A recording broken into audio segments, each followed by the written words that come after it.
अस्सलामुअलैकुम। जैसा कि आपके हैंडआउट्स हैं, आज हम इसी सिलसिले को आगे बढ़ाते हुए ENG 505 के लेसन नंबर 5 का एक तफसीली जायज़ा लेंगे।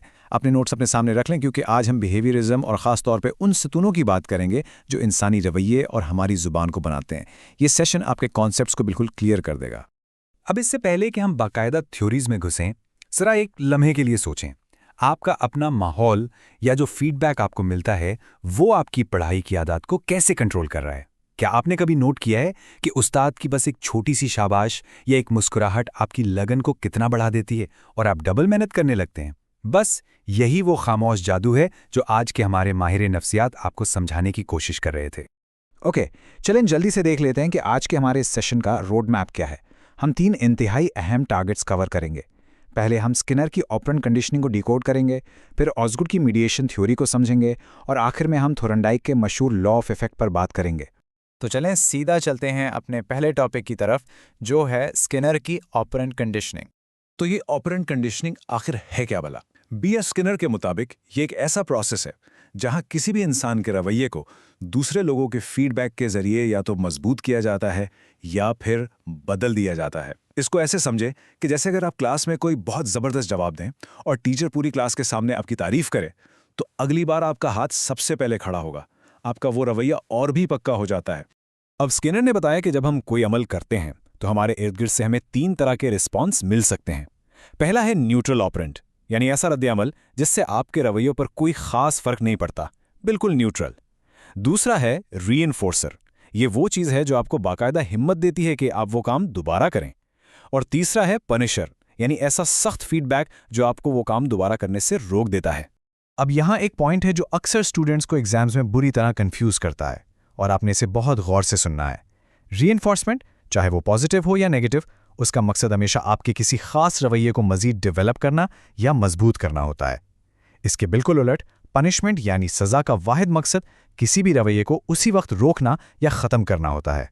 ये दोनों बिल्कुल अलग चीज़ें हैं, इन्हें मिक्स मत कीजिएगा। ठीक है, अब हम जरा अपना जाविया बदलते हैं और आते हैं आज के दूसरे हिस्से पर, यानी ऑसगुड की मीडिएशन फेरी। 1953 में चार्ल्स ऑसगुड ने ये कमाल की मीडिएशन थ्योरी पेश की। उनका दावा था कि जब भी हम कोई लफ्ज़ सुनते हैं तो हमारे अंदर एक पोशीदा, एक बिल्कुल इनविजिबल सा रद्द-ए-अमल पैदा होता है। देखिए, स्किनर तो सिर्फ बाहर के नजर आने वाले रवैये की बात कर रहे थे ना, लेकिन ऑसगुड का फोकस उन अंदरूनी खामोश ख्यालात पर है जो एक स्टूडेंट के दिमाग के अंदर चल रहे होते हैं, जो किसी को नजर नहीं आते। इस पूरे अंदरूनी प्रोसेस को स्टेप बाय स्टेप समझाने के लिए ऑसगुड ने हमें 4 मराहिल बताए। सबसे पहले एक फिजिकल स्टिमुलस होता है, यानी कोई बाहरी एक्शन या लफ्ज़। फिर उससे आपके अंदर एक इंटरनल रिस्पॉन्स पैदा होता है, कोई एहसास। वो रिस्पॉन्स फिर एक इंटरनल स्टिमुलस बनकर आपकी सोच को अमल से जोड़ता है, और तब जाकर चौथे नंबर पर आपका आउटवर्ड रिस्पॉन्स सामने आता है, यानी आपका हतमी ज़ाहिरी एक्शन। ये पूरी एक चेन है। इस चैन को मजीद क्लासिफाई करते हुए ऑसगुड ने फंक्शनिंग के 3 लेवल्स भी बताए। सबसे बेसिक लेवल है सेंसेशनल लेवल, जहां बस एक इब्तदाई जिस्मानी रद्द-ए-अमल होता है। फिर इससे ऊपर आता है परसेप्शन लेवल, जहां आपका दिमाग इस नई बात को आपके पुराने तजुर्बात के साथ कनेक्ट करता है। और सबसे टॉप पर है रिप्रेजेंटेशनल लेवल, जहां वाकई किसी लफ्ज़ को समझकर एक मुकम्मल और वाज़ेह ज़ाहिरी एक्शन लेते हैं। चलें जी, अब हम आज के तीसरे और आखिरी टॉपिक की तरफ बढ़ते हैं, थॉर्नडाइक का मशहूर ज़माना, law of effect. Edward Thorndike की ये बात मुझे पर्सनली बहुत ज़बरदस्त लगती है। उन्होंने बड़ी सारी सी बात की कि अगर किसी काम के बाद मिलने वाला फीडबैक खुशगवार है तो आप वो काम बार बार करेंगे, और अगर फीडबैक नाखुशगवार है तो आप फौरन वहीं रुक जाएंगे। है ना, कितना सिंपल। मतलब सीखने का सारा अमल बस एक खास सूरत हाल और उसके अच्छे या बुरे नतीजे के दरमियान एक कनेक्शन का नाम है। इस पूरे नज़रिए की बुनियाद समझाने के लिए थॉर्नडाइक ने खास तौर पर एक हिंदसे पर जोर दिया, और वो है 3। थॉर्नडाइक ने सीखने के 3 बुनियादी उसूल बताए जो कि इम्तिहान के पॉइंट ऑफ व्यू से इंतहाई अहम है। पहला है लॉ ऑफ रेडीनेस, मतलब ये कि क्या तालिब इल्म अंदर से सीखने के लिए तैयार भी है या नहीं। दूसरा है लॉ ऑफ एक्सरसाइज, यानी आप किसी चीज़ की कितनी प्रैक्टिस करते हैं, उसे कितना यूज़ करते हैं। और तीसरा लॉ ऑफ अफेक्ट, कि जब नताइज अच्छे होते हैं तो आपके दिमाग के वो कनेक्शंस कितने मजबूत हो जाते हैं। ये तीनों मिलकर आपकी लर्निंग तय करते हैं।